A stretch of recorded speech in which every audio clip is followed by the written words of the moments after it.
Thank you, everybody. I can't tell you how happy I am to be here tonight to support such an important cause like access to justice for thousands of Oregonians. And I'm also really happy to be here because it means that I'm not at home with my kids.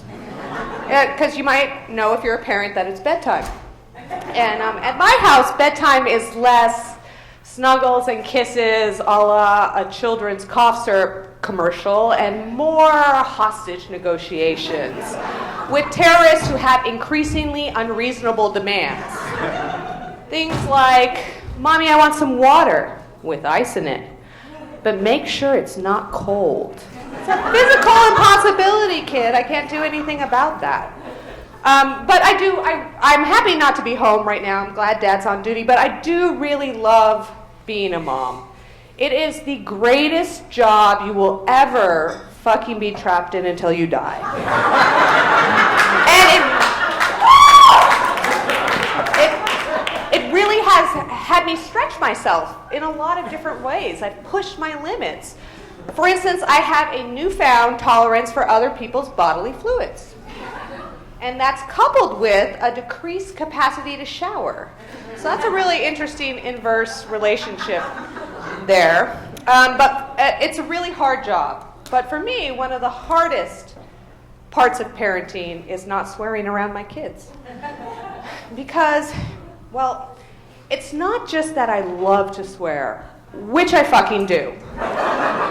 It's also that swearing is my natural, deeply ingrained response to frustration. And, well, I have a 2-year-old and a 4-year-old and a 39-year-old. So frustration is pretty much my constant being state. So, it's really hard not to swear. But I've been working on it. I've been really, really trying hard, and there are a lot fewer motherfuckers around my house. In fact, there are fewer fucks around my house altogether post. But I found myself shifting to, kinder, gentler swears, the more ladylike swears.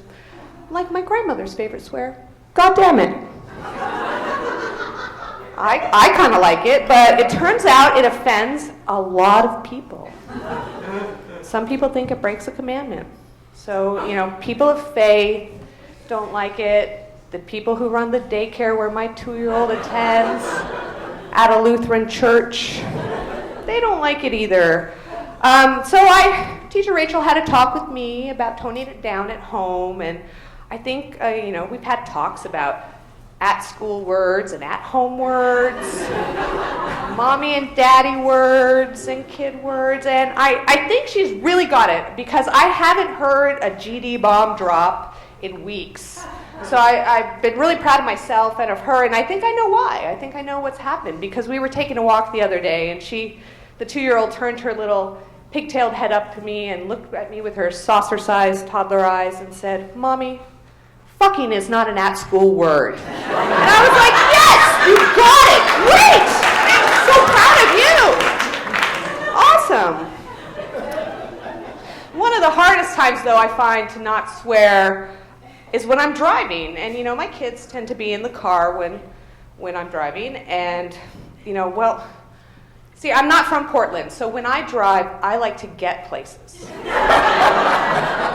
That doesn't seem to be Portland's top priority. They're more concerned about the warm and fuzzies for the other drivers. That's not really important to me. So it could be a really frustrating experience, especially when you're running late, which, I was the other day. I was running late to work, which can happen when I go to work.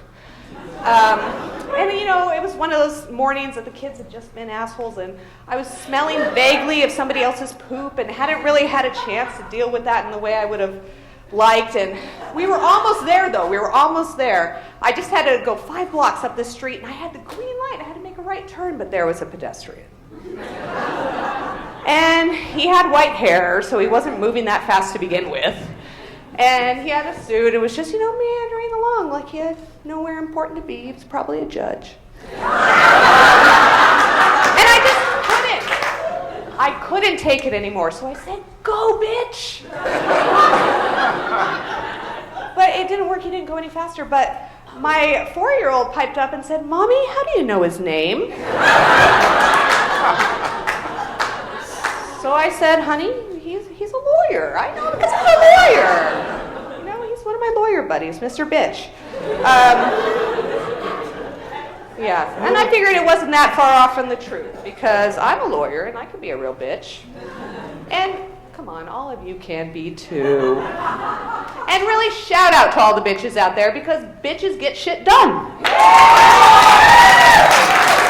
We do. Just ask my favorite bitch, Hillary Clinton, who has got it done yesterday at the Benghazi hearings.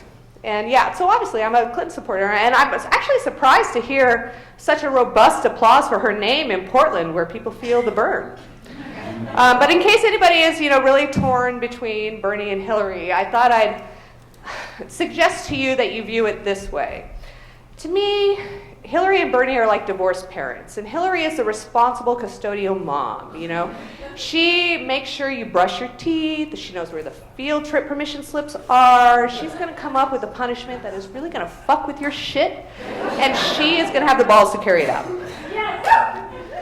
Bernie strikes me more like the fun, crazy weekend dad, Promises of ponies, amusement parks, universal health care, $15 minimum wage. But at the end of the weekend, all you've done with dad is watch 48 hours of cable TV and eat 2 bags of candy corn.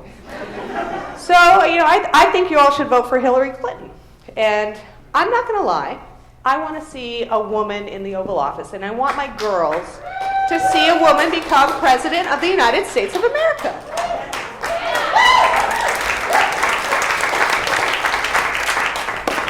And it actually dovetails quite nicely with the guiding principle I use when casting my ballot. And I'm going to share that principle with you all tonight, and I am urging you to adopt it. It is called the vagina principle. Vagina, by the way, not a bad word, just a body part. And the vagina principle is pretty simple. It goes like this. If the person on a ballot for elective office has a vagina, you vote for that person. It's pretty easy, but I'm not a crazy woman. I am reasonable and rational, so there are a few corollary principles. The first, if the person with the vagina wants to tell me what to do with my uterus, or anybody else's naughty bits, really, I'm not going to vote for that person, and you shouldn't either. And number 2, if you have a case of dueling penises, pretty common, it's also known as a sword fight. I think it might be what actually happens backstage before Republican debates. And so, it happens all the time that you have 2 men running against each other. And so if you have this situation, you should vote for the penis that is most vagina-friendly. Now, what does that mean? Contrary to popular opinion, that is not the person with the biggest dick. It's usually the opposite. So anyway, that's all I have for you, but I do want to ask that if you've laughed at least 5 times during my 10 minutes of pain up here, that you give $5 more to the Campaign for Equal Justice.